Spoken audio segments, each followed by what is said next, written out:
All right, folks. So let's take a look at Japan's turn. I didn't. Let's see. Yeah. So he bought two fighters, four infantry. So he's definitely gonna make the most out of his two transports. Which, in his situation with that UK1 drop that he could do nothing about, I think this is. I agree with this play for KJF. I think it's a smart play. Just get as many land units onto the land as he can while building up air, so that hopefully he can give some headaches to the Allied fleet coming, but then the air can also support the land that he creates inland. So that part of his play, I agree with. I think he's playing it pretty smart there. Huddling up down here. We're hopefully going to shut that down here in the next couple turns. But he still actually has a few more turns that he's going to be able to shuttle over. So he's getting some pretty good land units on the ground. So that's a positive for the Axis play there certainly. Um, that being said, I think I mean I go back and forth. So if this was an even game, I think pushing this all this up to the front was a mistake that he didn't have to make. But this isn't an even game. I do have the lead, so putting it up there, put some risk. I kind of like it. Um, it does make if I want to attack this, it makes stacking West Russia harder.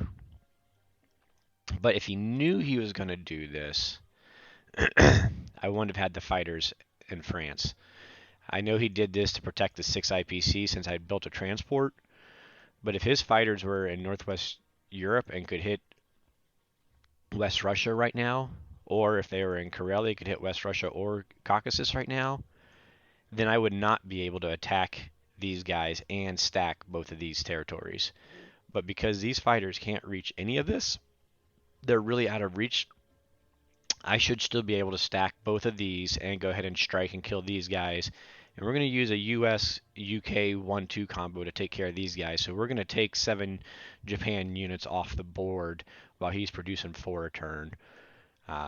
And if I kill both of these, there's nothing putting the pressure on the remaining tanks that are going to live so that they can get right back into the battle. So that's our plan. On this side, he did send his one transport up here to take this territory, but of course this transport is a threat to Alaska now. So I am going to send a destroyer up here, and although it doesn't block it, it means he's going to have to risk a bomber versus destroyer, and maybe I get lucky and take out his destroyer type thing. He may send his fleet up to here as an evacuation and then go ahead and take Alaska. That certainly is a possibility as well. So he does have some plays. So if he goes and takes Alaska now and brings his fleet on up here, especially since I'm going to be going south, he'll have the flexibility to do that. Um, I'm just going to set the one destroyer so that he doesn't get a freebie. Theoretically, I could send my fighter up here and then land him on my carrier, but then then we've got fighters and bombers, and so I'd have to really move my whole fleet up there when I really want them coming down to be able to take out his fleets down here. Although as I'm talking this through, because or take out his territory, because I was thinking, so I'm going to take Philippines this turn, and I was thinking of getting him down here so that then they can go Borneo and Thailand, which is what is my plan on US4. That way I'd have my 3 islands that I want, or my 3 spots that I want to put factories in, taken by US4. But as I kind of talk myself through it, I could strike that destroyer, move this mini fleet up here, move these guys to the Philippines, and then really just dead zone him being able to build. It'll delay my Thailand by a turn, because then next turn, of course, I could go ahead and take Borneo. But it will also create a bit of dead zoning through here and make it hard for him to build any more fleet too. As I talk it through, I might lean a little more towards that way actually. I'm going to pause for a second. I'm going to think on this for just a moment. Yeah. So as I talk it through, I mean, this is why normally I goof up when I'm talking things through, but in this case, I think it's going to be smarter to go ahead and put it here because that's going to squeeze him if he wants to survive the fleet, which again, as Axis and a KJF, I prefer to have the fleet survive and then go create headaches elsewhere. That'll pretty much mean he has to go this direction, right? Which normally I'm like, no, not Africa, and I'll protect India, but no, not Africa. And if I'm going saying that, but in this case, I've got 2 units here. I'm going to come drop 2 more off here this turn, and I'm going to have units that I can come back up. And so I'm going to continue to, I'm going to have 4 to 6 U.S. land units on Africa when he comes around, so I can really fly over a couple planes and I'll have Africa fairly defended that he's not going to be able to do too much in Africa. Whereas if he goes this way, it'll definitely slow the U.S. down and all this sort of bits over here. But it does change my planned purchase. So I was planning on buying a tank and an infantry so that I can have 1 infantry here. My tank can blitz over to take Alaska. But if I move on up here, um, 2, 3, 1, 2, 3. So he can have 2 fighters and a bomber. So yeah, we'd be fine with this stack going that way. And then I mean, I can still use this guy just to clean up behind. And if not, then come down to Philippines.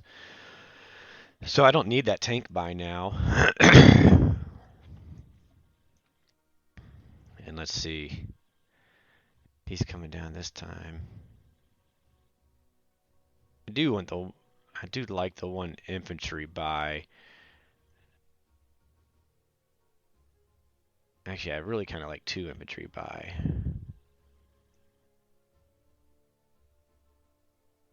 But I could get a sub too.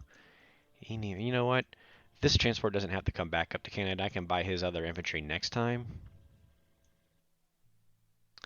So I don't even need to buy him this time. I can move him over, fill my transport, because I do want to go ahead and get that 3rd transport. Go ahead and get my normal 4 destroyer buy since he's going air heavy.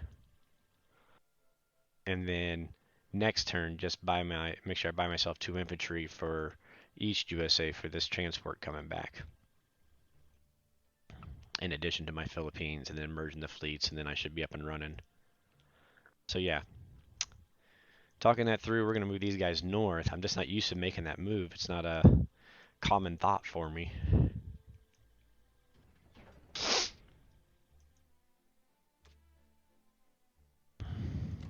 So we're going to go that way. So merging these fleets, I only need 3 fighters, even if I use this destroyer as a block in 36 to prevent an India take. I only need 3 fighters. I'll need the US2 and 1 of the UK's, and that leaves me these other fighters free to do what they need to do over here on this side of the world.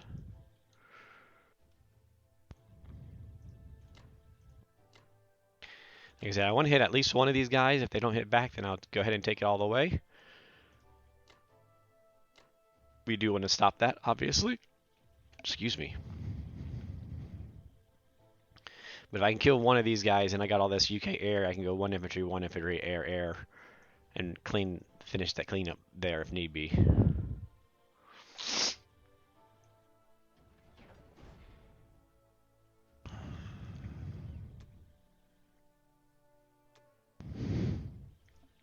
Love to get 2 hits here. Offensively, 2 hits, that is, not defensively.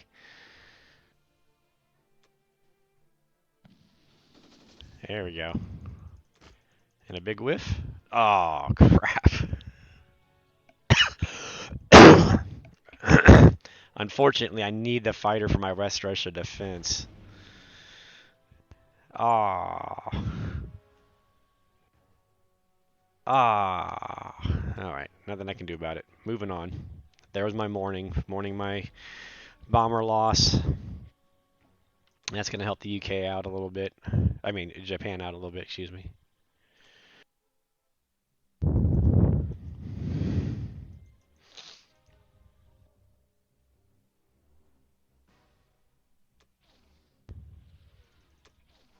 Come on, just get the hit. Thank you.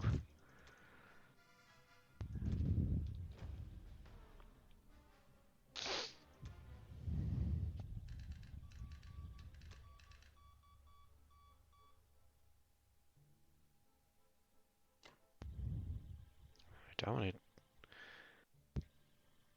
I can't go there because he has enough to get to me. Just in case he does something crazy. There's our 2 for them.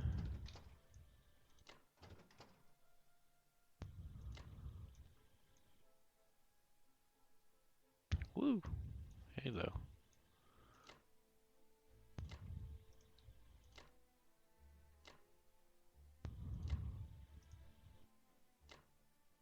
Make sure we got our sub fighting. I do have fighter before carrier for this guy up there if he attacks it. I had to avoid the 1-round strafe and kill the carriers. Otherwise, if he wants to go all in to kill 1 transport, I'm okay with that.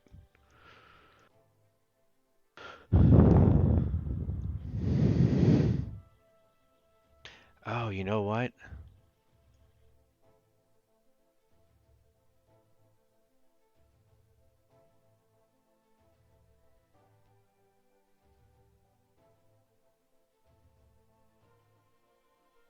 I forgot. I wasn't going to go to Africa with him. I was going to go up here, drop him in Finland to protect my tank for another turn. Because I could. And I think I still will.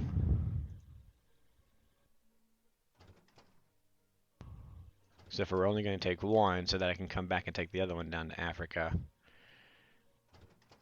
Reason being, he could build a carrier up here to kill my fighter, but why would he want to do that? Oh, wait, here we go.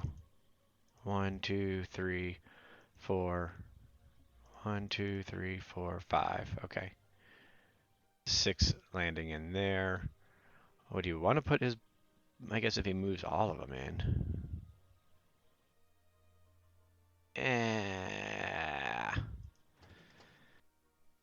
I don't think he'd do that. I think that would be a waste of a bomber because then UK could land, or if he moved enough in to cover it, then that's taking his pressure off of here.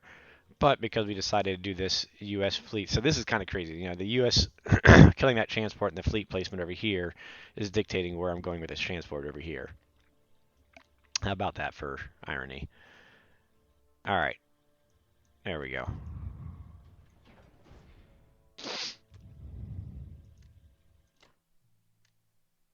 And I do apologize. I'm fighting this head cold.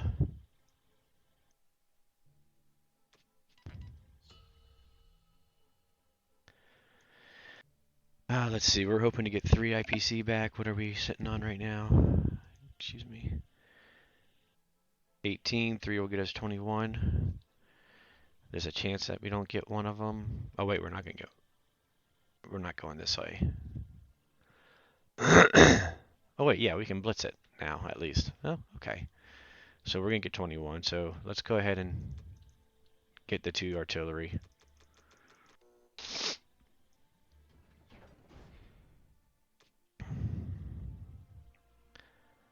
So we're not gonna mess with these guys at all. We're just gonna worry about picking on these guys.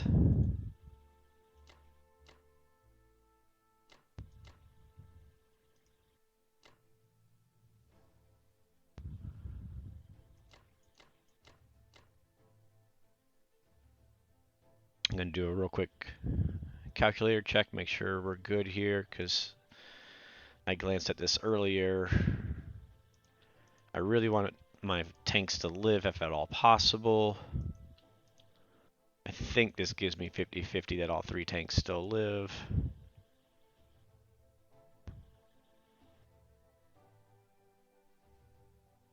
Yeah, the odds are all 3 tanks and an infantry still live at this attack, like 72% odds, so I like that. Let's see, that still gives me 6, excuse me, he's got to block the tank rush, so we're going to have 2, 4, 7, 10, 2, 3 tanks, 3 fighters, 2 AAs in West Russia. I should have 10, 4 artilleries, correct. 3 tanks, 3 fighters. All that looks good.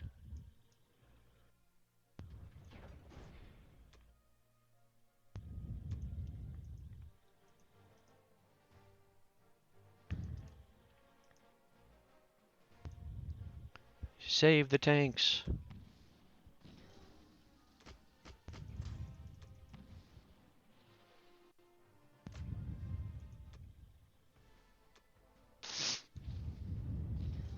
There we go.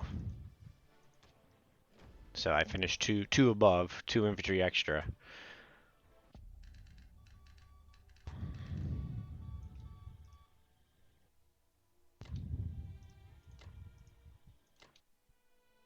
Now, he's getting far enough behind here that he could consider this West Russia attack. I'm not gonna lie. I mean, it's against him, but at some point,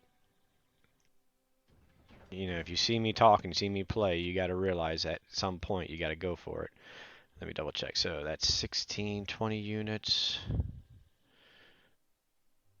That doesn't sound right. Fighters, what are you doing landing there? Woo! That's why we double check. 622. 22 units is correct. Whew, that was almost a misclick goof.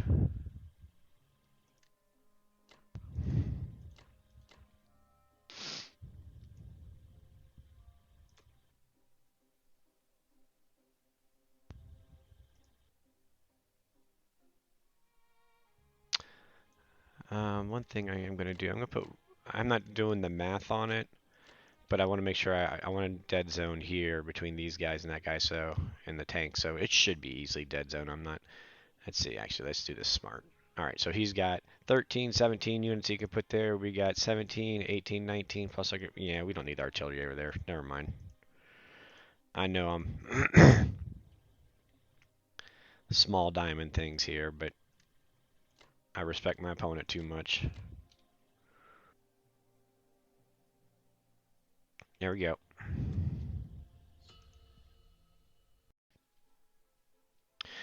So Germany, as I said, I can't fault him. He went for West Russia, um, retreated. By retreating, he was able to pull his units up there, so that, in a sense, is positive for him. Sorry, here we go. But in the end, so I lost 10 infantry, 2 AAs, and artillery, so I lost 13 units there. He lost 7 infantry, 7 tanks, 2 artillery. He lost 16. So that's positive for me, plus the fact that it was a good chunk of his tanks that he lost. He did build 3 more tanks to start pumping up into there. But what that means, doing the calculators and everything, Russia by itself can hold West Russia next round. So that's definitely put him behind a round at the very least, and we're already, well, getting along this direction. So it also shows he rightfully realizes he's behind. So he's going to be taking some risks. So I need to be mindful of that as I go forward as well. That, yeah, he's going to be willing to take risks. So, all right. I keep forgetting to show this. So this is after Germany's turn. So Allies, well, I've already spent my purchase. I had 37, so I had 79 IPC to spend versus his 37 still this turn to get equal. So that's what, 42 difference. So about a 13 more power. So this is really probably like 170 to 144. And we have the income versus them. And in a KJF, a lot of times you'll see this will go significantly lower than the Axis because you're buying all that Navy. But as you can see, this is just a strong position. So I'm going to buy 1 fighter. I'm going to buy a 2nd transport for up here. We're going to get 3 land for down here, 3 land for up here. We're going to have 1 left, so I'll have 2 transports with 4 land. And we're going to fly 1 of these fighters in for good measure.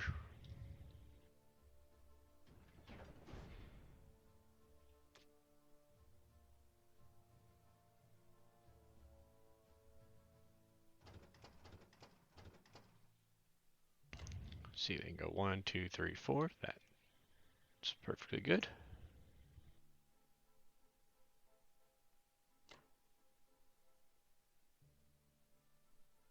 You probably don't need to send both of them. You can just go with one.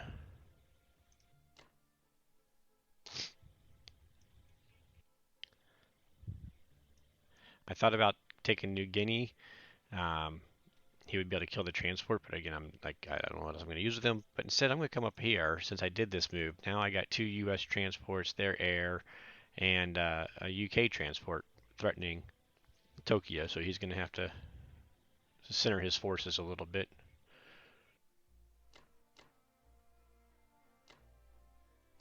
Let's just make sure we get him.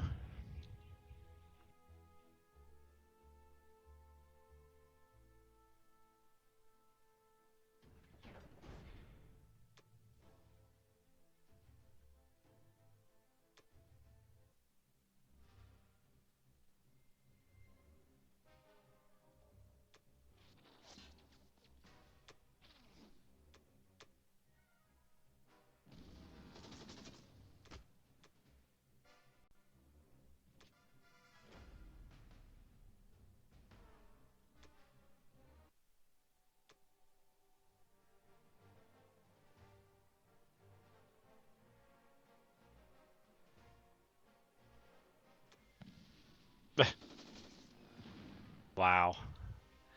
That's a big wow right there.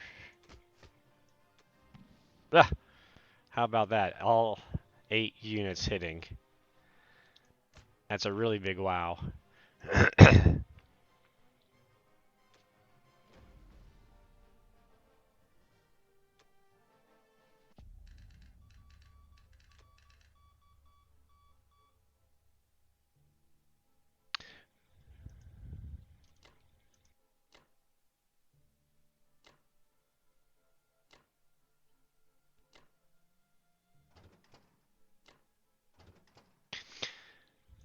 Which I will say, because of my big goof,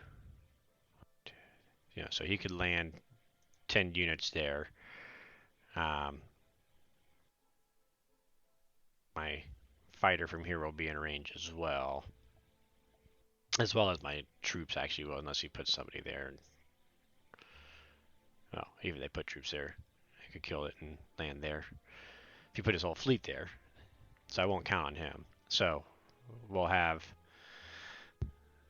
let's see, 4 or 5 planes and ground versus whatever he has. So unfortunately, I think I'm just going to leave all my ground in here. Maybe one back just to trade if he goes there. Let's see. So I'll have 7 ground, 4 planes, 5 planes, 12 versus his 4 and 6. So yeah, we're just going to leave just the one over there.